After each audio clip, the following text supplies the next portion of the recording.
سلااوتان لێبێ بەخێر بن بۆ بەرنامەی سەکۆی گەنجان من محەممەد جەبار قوتابی زانکۆی سەلاحەدین کۆلێژی یاسا ئەمڕۆ باس لە گەنج و بەهانیشتیمانیەکان دەکەین ئایا بەهانیشتیمانیەکان لە ناو گەنجاندا لاوەز بووە وەگەر لاوەز بە هۆکاری لاوەزبوونی و چارەسەرکردنی هەروەک دەزانن گەنجان داینەمۆی نیشتیمانە نیشتیمان لە سەردەستی گەنجان پێش دەکەوێت بۆی لەگەڵ هاوڕەکاندا تاوتوی ئەم باسە دەکەین.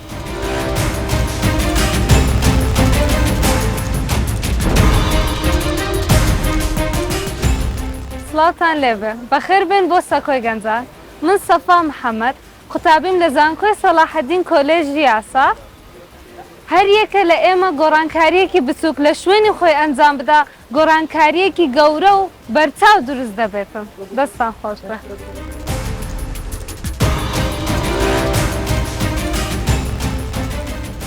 سڵاوتان لێبێ بەخێر بنەوە بۆ بەرنامەی سەکۆی گەنجان ئەمن کانیمە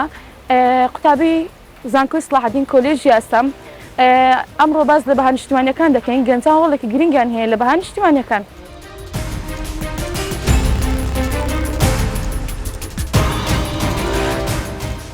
سڵاوتان لەبێ من گەیلان نەسیم قوتابی لە زانکۆی سەلاحەدین لە کۆلێژ زان سیاسیەکان زمان و شوناس لەسەر خاچی نیشتیمان بای خۆی وەردەگرێت.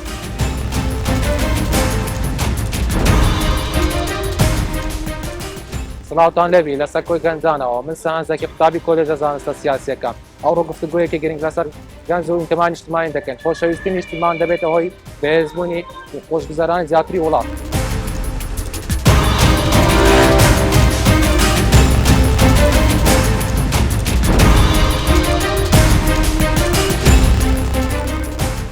بێنەوە چۆن باش هاوڕێ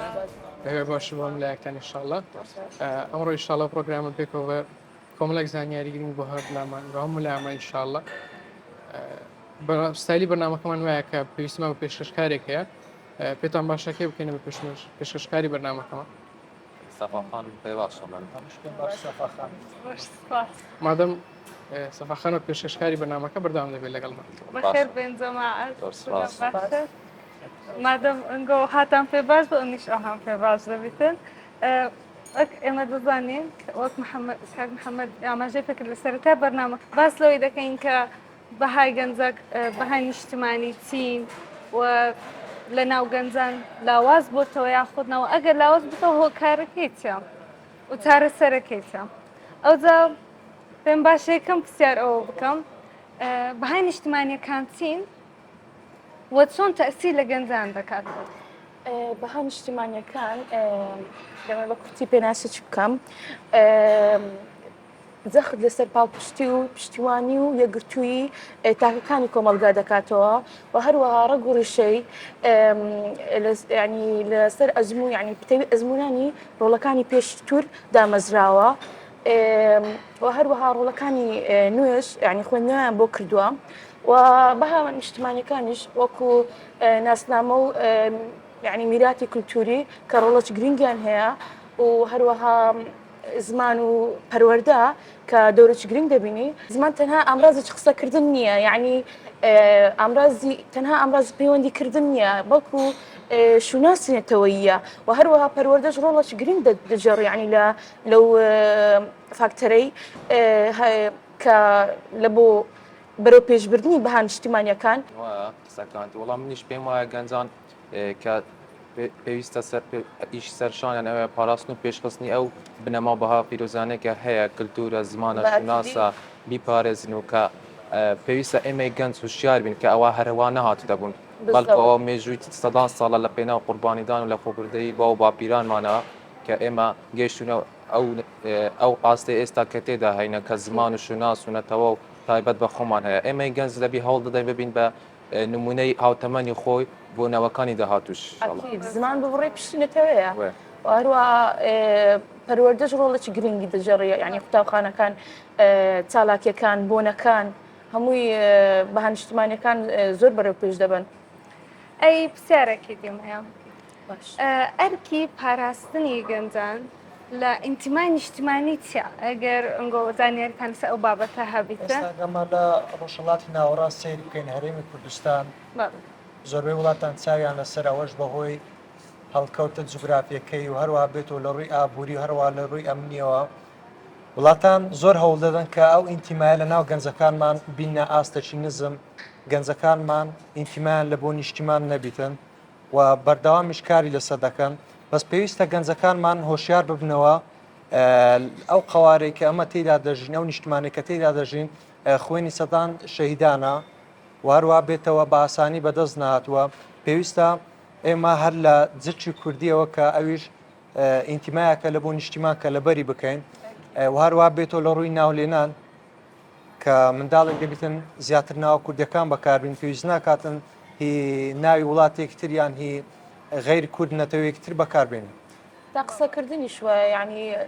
زۆر کەلیمەی بیانی بەکاردێتن لە کاتی قسەکردندا یعنی ئەوەش ڕۆڵەش گرنگ دەجێڕی هەوڵدەی زیاتر وشەی ڕستنی بەکاربێنین ینی ڕستنی کوردی خۆمان پاراستنی کللتور خۆی بەشێکە لە پاراستنی بەها نیشتیمانیەکان واتە کللتوریش کە جلوبەرگ و قسەکردن و هەروەها ئەو نەریتانی کە لە کۆندا باو بووەوە کە لای هەموو ئاشناکە ئێمە هەمومان لە گوند نشینیەوە هاتوون بەرەو شار نشێنی ئەو نەریتانێک کە دەبەسترینەوە بە نیشتیمان پێویستە وازیان لێ نهێن و دەستبەرداریان بین بۆ چەند نەریتێکی ئەجنەبی و جیاواز لەگەڵ میلەتەکەمان چۆن نەریتانە هەمووی هەڵقڵاوی ناو باو باپیرانی ئێمەیە بۆ پارێزگاریکردین لێیان شەرەفمەندیە نەک شەرمەزاری بۆ واروها بێتەوە پاراستنی ئەو بەها نیشتیمانیانە ئەرچی نەلایەنەش سیاسیە نەحکومەتە بەڵکو ئەرچی تاک بە تاچی گەنجەکانە خۆش وتەیەکی شەیە ئەڵێ حب وەتەن منە ئەلئیمان خۆشەویستی نیشتمان بەشێکە لە ئیمان بۆیە زۆر گرنگە ئێمە بزانین ئەو بەها نەتەوەیەکان چەندە گرنگە کە لایەنێکی بنەڕەتی ئیمان و باوەڕدا دەنرێتن ئەمنیش بەڕای من وایە کە وەختی منداڵ ئێستا دەبن زۆربیان ناوی بیانی دادەنێ دەرن باناوەکە کورد بیتن مەسەلەن چ دەرێنسان یان ئێڤا یان ئەو ناوانە بەکاردێن ناوی کوردی وا دەکات زیاتر پیرۆز بیت ئەوە شتەکە بزر نەبیتن ئێستاوەی لە هاتێ ناوەکانی ئێستا زۆربەی ئەسڵەن هەر ناوی ئیسلامیش نییە یعنی ناوی ئینگلیزی دادەنێ ئەگەمە سید بکەین زۆر لە هاوڵاتیانی بیانی دێنە هەرێمی کوردستان تەمەشە بکەین هەر لە هەرێمی کوردستان چەندەها سنتەر هەیە لە بۆ زمانی عەرەبی لە بۆ زمانی ئینگلیزی و پاشان بێتەوە سەتان مامۆستامان هەیە کە بێکارن دەتوانین خولێک بکەینەوە ئەو بیانیانە بێن فێری زمانی کوردی بکەین و هەروە بێتەوە بەهای نیشتیمانی بەرز بنرخێنین بەتاکید ئێستاکە مەسەڵەن کە ئەگەر بچیان ڕێستۆرانتێک بەتایبەت ئەو ڕێستۆرانتانی لەو چەند ساڵی دوای دانراون دروستکراون یعنی هەتا مینوەکانیان هەتا ئەو کەسان لێ کار دەکەن کەسیان زمانی کوردی ئەسڵەن هەر نازانن ینی کاتوو دەسی دەبینە بەناساری زمانی خۆت بگۆڕی بەڵێ یەکێک لە کارەکانی حکوومەت هەرێمی کوردستان و ئەو کابینە ئەوە بوو کە بڕیاردرا بە سەتا هەفتای کافتریا و ڕێستۆرانتەکان کوربیکەوەش جێگای دەستخۆشیە حتى منهجي قوتابخانەکانیش ینی زۆر بە قوتابخانەکان هەتا ئەهلیەکان هەتا حکومیەکانیش ئەهلیەکان ئەوەندەی احتیمام بە ینی زمانی ئەزنەبی دەدەن ئەوەندە احتیمام بە زمانی کوردەکان نادەن تا قوتابەکانیان ئەوەندە زمانی بیانی پاراون هەرچەندەکە کوردیشن زمانی کوردەکە ینی ئەوەندە گرنگ نییە هەتا حکومیەکانیش ئێستا زۆر وی لێ هاتیە ئەوەندەی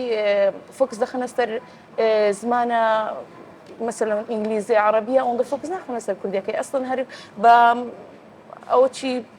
گرنگتر نازانن لەوانتر جوان بۆ پێویستە حکوومەتی هەرێمی کوردستان بەدوەداچوو بۆ لە کۆلێژەکانیش بڕیارێک دەربکە کە زمانی کوردی لە پێشینەی هەموو زمانەکانی تر بێت ئەگەرنا ئەمە لەوانەیە چەند ساڵانی داهات و کێشە بنێتەوە بۆ مناڵەکان و جیلی داهاتوومە بێتەوە من پێشنیارە دەکەم لە بۆ وەزارەتی پەروەردە کە دەرسێک دابنێتن بە ناوی ئینتیمای نیشتیمانی لە بۆی کە لە منداڵیەوە پەروەردە بکرێن کە خۆشەویستیان لە بۆ نیشتیمان و خاک و ئاڵای هەبیت نەک هەر دەرسەکانی هەفتەی یەک ڕۆژ مەسەلەن سیمینارێک بیتن ساڵاکێک بیتن کە وە بکاتن ینی خۆشەویستی نیشتیمان یانی لە دری تاکەکان ڕۆڵەکان بچەسپێنیتی چکەوە ئەرچی پەروەردەی بەجددی و کۆلێژەکان شەروەتر ینی بەڵێ ئەم بەخۆم لە مەکتەبی ئەهلی بوو مەکتەب ئینگلیزی بوو یعنی گرنگیمان بە زمانی کوردی نەدەدا بەڕاستی یعنی هیچ گرنگی بۆ زمانەمان نەدا هەمووی ئێستا ئینگلیزی زۆر باشە ئەوش کە هیچ هەر احتیمام بە زمانی ئینگلیزی درا زمانی کوردی هیچ احتیمام پێ نەدەدرا زمانی کوردی زۆر ینی دەوڵەمەندە بە وشەی زۆر پارە و یعنی ئێستا ئەمە لە باو و باپیرانی خۆمان یان کەسەبەتەمانەکانمان یعنی کەسە نزیکەکانمان هەندێک گوشە هەیە زارۆیە جێمانی دەبێتن دەرێن ئەیەوە چت گوت یعنی پێیان دووبارە دەکەینەوە تێناگەین لیان جا بەڕای منیش ئەو شتە زۆر دەوەر دەبینیتم. ئەی پرسیارێکی تر بەڕای ئێوە بەشداریکردنی گەنجان لە پرسە نیشتمانیەکان تا چ ڕادەیەکە؟ لە پرسە نیشتیمانیەکان بەشداریکردنی گەنجان گرنگجێکی سەرەکی هەیە چکە بەهای نیشتیمانی زیاتر بەسراوەوە بە چینی گەنج چکە چینی گەنج نیوەی کۆمەلگا زیاتر پێک دێنێت وە چینی کارکردن ینی ئەو چینەیە کە لە کۆمەلگادا لە هەموو چینەکانی دیکە زیاترن و ئەوەی خۆشببختانە ئەوی لە هەرمی کوردستان دەبینین چینی گەنج بەتایبەت لە ڕێفراندۆمی ساڵی 2017 ینی بە شێوەیەکی بەرچاو بە شێوەیەکی زۆر ینی پاڵپشتی لەو پرسە نیشتیمانیە دەکراکە ئەو جێگەی خۆشحاڵیە بۆ ئێمە لە پرسێکی وادا کە دیاریکردنی مافی چارێ خۆنووسین مام و گەنجەکانمان بە شێوە پاڵپشتیان لێ کرد و هەروەها ئەوەی بێتەوە مەسەلەن لە هەڵبژارنەکانی ڕابردووی پەرلەمانی عراق ئەوەی کە جێگای خۆشببختی و مەسەلەن ڕێژەی دەنگەکانی کورد زیادی کرد لە چاو پێشترکە ئەوەش دووبارە خۆشحاڵی بۆ ئێمە چونکە سەرکەوتونمان لە دەنگدانەکانی عراق ئەوە هەم بە بەرزبوونی ڕێژەی کورد هەم پاراستنی مافەکانمان زامن دەکات و هەمەوە ئەرکێکی نیشتیمانیە نەک ماف ئەو ئەرکە لەسەر هەموو تاکێک کە لە کاتی دەنگدانەکان بزە سەر سنووقەکانی دەنگدان و هەروەها هەوڵ دەم بۆی ڕێژەی کورد لە عراق زیاد بکەن. یەکگرتووی زۆر گرنگە لە بەڵی شتێکی باش بۆ گەنجی کوردستان تا ڕادەیەک ئەرکی سەرشانی باش جێبەجێکەوە نەک لە باشووری کوردستان ئەگەر بێ سەیری بکەن ڕۆژهەڵاتی کوردستان ڕۆژئاوای کوردستان باکووری کوردستان گەنجی کورد لەوێندەرە ڕۆڵی خۆی دەبینێ بە تایبەت لە ڕۆژهەڵاتی کوردستان ئەگەر بێ سەیری بکەین چەندەها گەنج ڕۆژانە دەکوژرێن یعنی تاوانیان بەرامبەر دەکرێت بەبێەوە تەنها تاکە تاوانیانەوەی کە کوردن بۆیە ساڕای ئەو هەموو زڵم و زڵداریشیان بەرامبەر دەکرێت بەرام هەر ناوەستن و هەر لەسەر پێخوان و بەرگری لە کورد و ناسنامە و زمانی و کولتوری کوردستان دەکەن ئەمەش جێگای دەستخۆشیە. ئەم دەمێ باس لەوەی بکەم سات باسی ئەوەی کرد گەنجەکانی کورد لە باکووری کوردستان بە خۆتان دەزانن پێش چەند ساڵێک کوڕە کوژرا بەسکە جێ لە گۆرانی کوردی ڕادەکرد و ئەمە ئێستا لە نعمەتێکین کە بەدڵی خۆمان جێ لە گۆرانی کوردی ڕادەگرین بەس دڵی خۆمان بە زمانی کوردی قسەی دەکەین بەس ئەو گەنجان ئێستا نعمەتی ئەوەی نازانن بەهای نیشتیمانی لە ناو گەنجی ئێستا زۆر لاواز ڕوویتەوە ئەوە شتێکی لە بەرچاو دیارە هەموو ئێستا دەزانن ئەمە دەمێ باس لەو بابەتێ بکەن کە بەلامەوە زۆر گرنگە ئێستا ئەو گەنجانەی لە کۆلێژ تەخەروجەکەن تەواو تەخەروجیان کرد حەقی خۆیانە کە دابمەزرێن لە دامەزراوە حکوومیەکە بەڵام ئەگەر دانەمەزران ئەوە مەبەستی ئەوە نییە ڕقی لە حکوومەت ببتەوە لەسەر ئەوەی چونکە ڕقی لە حکوومەتە ڕقی لە نیشتیمانەکەی خۆی ببتەوە ئێستا با باس لە شتێک بکەم ئەو وەختی 8,000 تاکی کورد ئەنفال کرا بەبیرتان یعنی دەزان هەمتان ئەو بابەتێ دەزان ئەو کاتێ 8,000 کوردەکە ئەنفال کرا ئەو کچە گەنجانە هەمویان بەبێ باب و برامانەوە بەبێ خزم و کارمانەوە هەمویان بە تەنیا بوو حەسڕیان لەسەر بوو پارەت هەبانە با کەڵکی نەبوو چکە نەدەتان کڕین و فرۆشتن نەبوو لە سەیران نیان دەزانێت ئەو کچە گەنجانە بە خۆیان بەخێو کردیان و ئەو وەختی بەهای نیشتیمانیەکەوە میوانیش زۆر لە ئێستا بەخۆترە ئەو وەختی کا ئیشە بووە هەکڕین و فرۆشتنیان لۆ نەبوو حەسڕیان لەسەر بوو تاکە سەبەب ئەوە بوو ئەگەر ناسنامەی خۆیان لە کورد گۆڕی با بۆ عەرەب هەموو شتیان لە بۆ دەک لە ناوچای خۆیان دادەنە بەڵام ئەوان لەبەر نیشتیمانی خۆیان لە بە ئەوەی کە گرنگی بە بەهای نیشتیمانیاندایە ویان نەکرد گەنجی ئێستاش کە لەناو ئەو نعمەتەینە با دانەمەزرێن لە حکوومەت با جارێ بچن لە کەرتێکی تایبەت ئیشکەن دوێ بڕۆن بە حکوومەت چونکە ئەمە نابێ لە حکوومەت دانەمەزرێن دەست لێ بەردەین ڕقمان لە بەهای نیشتیمانیەکان بە شێوازەشەوە کاری ئازاد بکەین هەتاوەکو دەگاتە تەمەنیش دیاریکراو کە 40 بۆ 45 ساڵە مرۆڤ بەرەو پیری دەڕواتن لەو کاتی و دەتوانێت لە نمونە لە شوێنێک هەڵی دامەزرانی خۆی بداتن ئەو کات پێویستە بەڵام ئێستای گەنج پێویستە ئینتیمای لە بۆ نیشتیمانەکەی هەبیتن لە ڕێگای کارکردنی ئازاد هەروها بێتەوە ئینتیمای نیشتیمانی بەس ئەوە ناگرتەوە لە جیکە کوردی لە بەرکەیان بوون لە بوونەکان بەشداربی داها کاریتر هەیە کە بیکاتن بۆ نمونە لە ڕووی کوشتکاڵەوە سیر بکەین کە کوشتکاڵ دەکرێتن لە دەرەوە هاوردەی نەکەین ئەوەش ئینتیمایەکە لە بۆ نیشتیمانەی نووسیر خوێندنەوە هەروە بە تۆ هەر پیشە چکە مەسەلەن ئەتوو کە بکەی مەسەلەن فۆتۆگرافەری مەسەلەن دەتوانێت تو لە ڕێگەی فۆتۆیەکان دەنگی خۆت بگەینە دەرەوە یعنی زۆر مژمە ئەو شتانە و نابێتین بەشەر هیچ لایەنێک تێکەڵ بە ژیانی نیشتیمانی بکات یعنی نەرەوە دەتوانی بڵاو بکەیت لە سیاسی اقتصادی هیچ پەیوەندی بە ئەوەی نیشتیمان پەروەریوە نییە جیانی نیشتیمانیەوە نییە ئەوە شتەکە پەیوەندێکی ڕوحیە یعنی بڕای من زۆر بەغەڵەتی دەڕوان شتەکان ڕۆڵەکان بەڕێ منیش ئێستا دراما و گۆرانی و کللتوری بیانی زۆر هاتیتە یعنی خەڵک لاسایکردنەوەی دەکاتن زۆر یعنی دەبیتن گرنگی بە نیشتمانی خۆمان بەنسبەت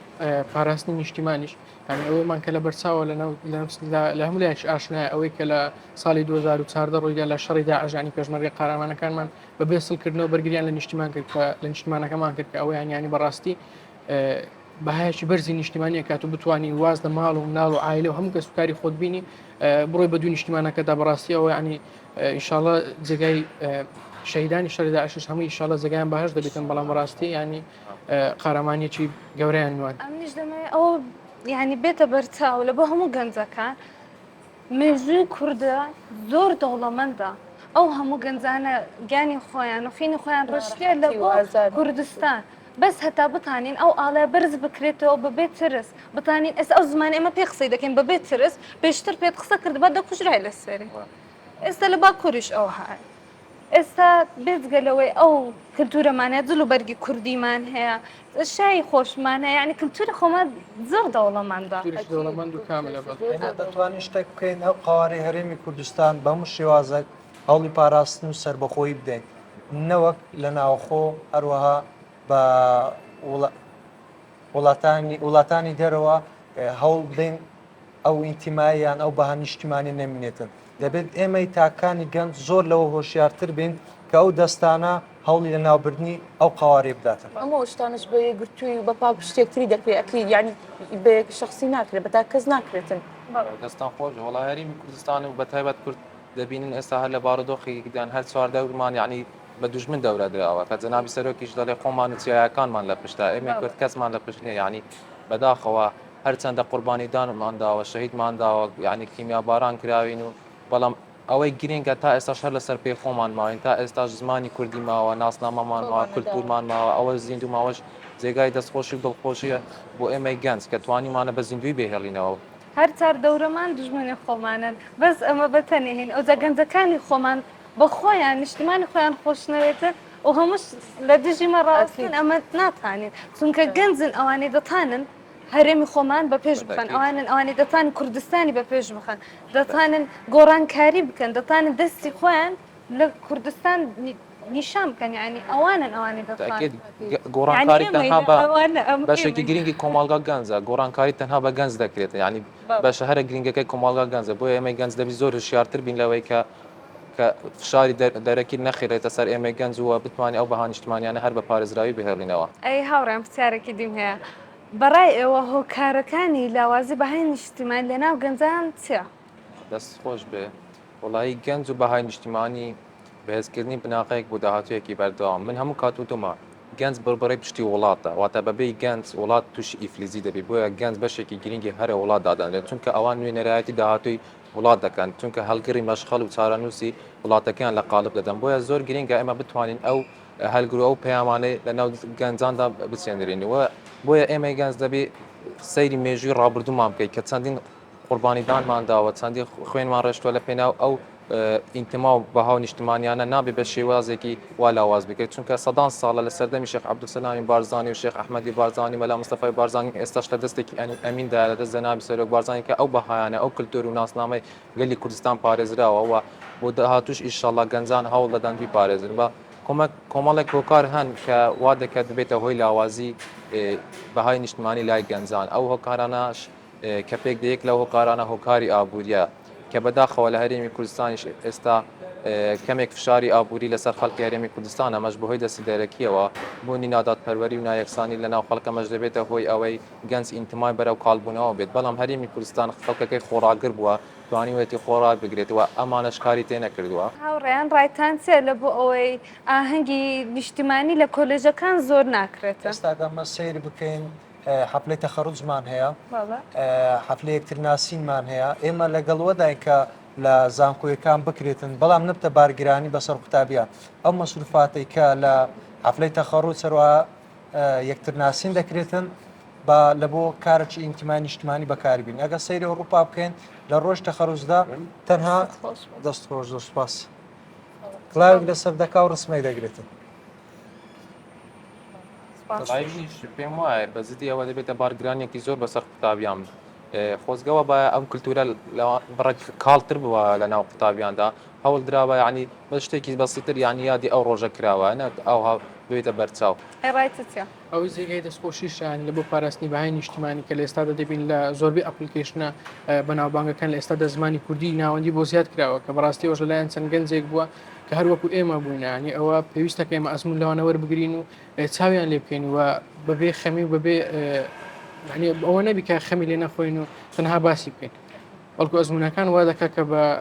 بە شێوەی چاولێکەریدا معنی چاولێکەری لەو شتانەدا بکەینێک لە شتی تەقلیدی و لە شتی لابەلا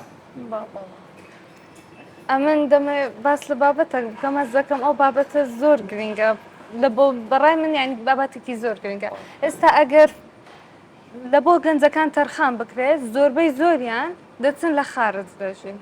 بەڵام ئەگە تەمشای ئەو گەنجانەی ئەو وێندەر کە ئێستا من هاوڕێم هەیە ناسیارم هەیە لە وێندەر دەیان ناسم ئەوانی لە وێندەرن ئێستاوی لە هاتی ئەوان دەچن دەستنەجەیە کە زۆربەی کوردەکانی لێ دەژین یانی زڵکی کوردی لەگە خۆیان دەبن لە وێندەر لە بەری دەکەن یانی پێکەوە خڕ دەبنەوە شای کوردی دەکەن حەزیان لێیە چونکە دڵسۆزن لە بۆ نیشتیمانی خۆیان ئێرەی بە بەهەش دادەنن وەختی دێنەوە کوردستان ئەمن دەمە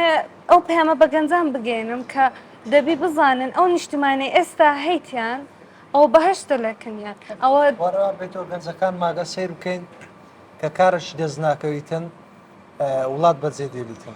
ئێستاگە سیرکەین بەدەیان بیانی لە هەرێمی کوردستان کاری دەستکەوتووە بەڵام گەنجیمە کار ناکات دەوێت دامەزرێتن کە دامەزران نەچ نابێتن دەچی کوردستان بەجێ دێڕێتن بەڵێ لایەنی دەرەوەی ئابووری ڕۆڵەکی گرنگی هەیە لەو بوارەی یعنی گەنجان کە خەڕوز دەکەن مەسەلەن پاش ئەوەی کە لە کولەکانیان تاوا دەبن لە مارێ ینی هەر دادەنیشت فکر دەکەنەوە لەوەی کە تەحین بن بەخۆی تاینبوون ئەرکی حکوومەت نییە یعنی بەس دەبی دەفەتی کارکردن بڕخسێن بەڕاستی جارە ڕێگەی هەرێمی کوردستان ینی بەپێی ژمارە دانیشتوان موچەخۆرێکی گەلک زۆری هەیە ئەگەر بێ سیر بکەین و حکوومەتی هەرێمیش بەتایبەت لەو کابینەیە توانی وێتی پرۆژەیەکی زۆر بکرێتەوە بۆ ئەوەی هەلی کار لە ناو گەنجاندا زیاد بێت یعنی پرۆژەیەکی زۆر کرایە یعنی ئەمەش باشە دەبێتەوە هۆی ئەوەی ئاستی بژێوی خەڵک زیاتر بەرز بێتەوە جێگای دەستخۆشیشە کە دەبینین مەسەڵەن کە گەنجەکانیشمان ڕوو لە ئەوروپا دەکەن ینی کارە شویان بەدەست ناکەوێت کە لەو پسپۆڕی لە بواری خۆیان ئەگەر دەرچووی زانکۆ بن لەو بوارەدا بێتن یانی دەچن لە چەند شوێنی بچووکدا کار دەکەن کە ئەوە دەتوان لێرەش بکرێتن دەتوان لێرکۆنە بە شێوەیەکی جوانتریش خزمەت بە نیشتمانەکە خۆمان بکەن نەک خزمەت بە نیشتمانی بێگانە بکەن و بەرامبەر بە شتێکی کەم هاوڕێیان ئێستا کاتەکەمانەوە بەرەوە کۆتایی دێتن ئەوزە دەمێ هەریەکە لە ئێمە بەڕای خۆی باس بکاتن کە چارەسەرکردنی ئەو کێشەیە لە چێن دەردا دەبین لە چ خاڵێکدا دەبین پێغەمبەر صلی الله علیه وسلم دەفەرمێت ئەوەی بۆ خۆت خۆش دەوێت بۆ وڵاتەکەشت خۆش بێت هێزی هەر میلەتێک لە یەک ڕێزی و پاراستنی بەهاکانیدا بۆیە ئێمە گەلی کوردستان پێویستە لەگەڵ یەک ڕێز و هاودەنگ بین هەموو شتێک بەلاوە بنێن و ئەوەی نیشتیمانی ئینتما و کللتوری شناسی خۆشمان بەلایەکترەوە دابنێن ئەوە لەسەر ڕووی هەموو شتێکەوە دانەبێت ئەی کاکەی دەبی ئەمە کار لەسەر پەروەردە بکەین هەر لە قوتابخانەوە هەستێک لای منداڵەکان دروست بێت تا گەورە دەبن هەستێکی نیشتمان پەروەرانە بی واروەها ئەو بەها نیشتمانیانەی کە لە باو باپیرانەوە بۆمان ماوەتەوە باوانیشی بگەین و هەروای ئینتیمایان هەبی لە بۆ ئەو خاک و ئاڵاو نیشتمانە بەڕای من زمان ڕۆڵەش گرنگی هەیە لەو بوارەی یعنی لە بۆ بەرەو پێشبردننی بەها نیشتمانیەکان بەخۆمان وەکو دەزانین یعنی کوردستان بەسەر چەند پارچەیەک دابش بووە هەر پارچەیەک و کاریگەری ئەو وڵاتی لەستەرەکە مەسەلەن لە بووی دابش بووە مەسەلەن کوردانی ڕۆژهەڵات کاریگەری زمانی ئێرانیان لەسەرە کوردانی ینی ڕۆژئاوا کاریگەری زمانی عەرەبی کوردانی باشوور هەروەتر کاریگەری عێراقیان زۆر لەسەرە کوردانی باکوور هەروەتر ئەوجا کار لەسەر ئەوەی بکەین کە زمانی خۆمان بپارێزین و بەڕاستەنی بهێڵینەوە بەس خۆش کاک محەممەد پێشنیاری من ئەوەیە دوور بکەینەوە لە ململانەی سیاسی و جیاوازی پارتایەتی چونکە ئێمە هەمان یەک میلەتین هەمومان میلەتی کوردین ینی جیاوازی نەکرێت لە نێوەی لە کامە زۆن دانیشتووە لە کامە زۆن دانیشتووە بۆ بەدەستێنانەوەی متمانەی گەنجان لەلایەن دەسەڵات و لەلایەن حکوومەتەوە کە بڵین و نەڵین دەسەڵات و نیشتیمان پەیوەندێکی تەو لە نێوانیاندا هەیە چکە ئەوان بەڕێوەبەری ئەم نیشتیمانن بەڕای منیش ئەمە خاڵم پێگرنیتە کەس دراما و کللتوری بیان و سنووردار بکرێتە و لە کۆتاییدا من دەمەوێت ئاماژە بۆ قسە بکەم ئێمە وەکو گەنجانی کوردستان دەبێتن ئەگەر بە شتێکی گچکەوەش یارمەتی ئەو نیشتیمانە بدەین کە ئەو نیشتیمانە بمینێتەوە لە ناو نەچێتن چونکە ئەو زمانێکی ئێستا پێ قسەی دەکەن ئەو ئاڵێ بەرز کرایەوە بە ئاسانی بەرز نەکرایەوە بە ئاسانی ئەو شتە تەرخان نەکرا زۆر سپاسیاومتان دەکەین لە بۆ ئامادە بوونتان ئینشاءالله گەنجەکانی کاتێک بینەری ئەو بەرنامەیە دەبن شتێکی باش زۆر سپاس وای وای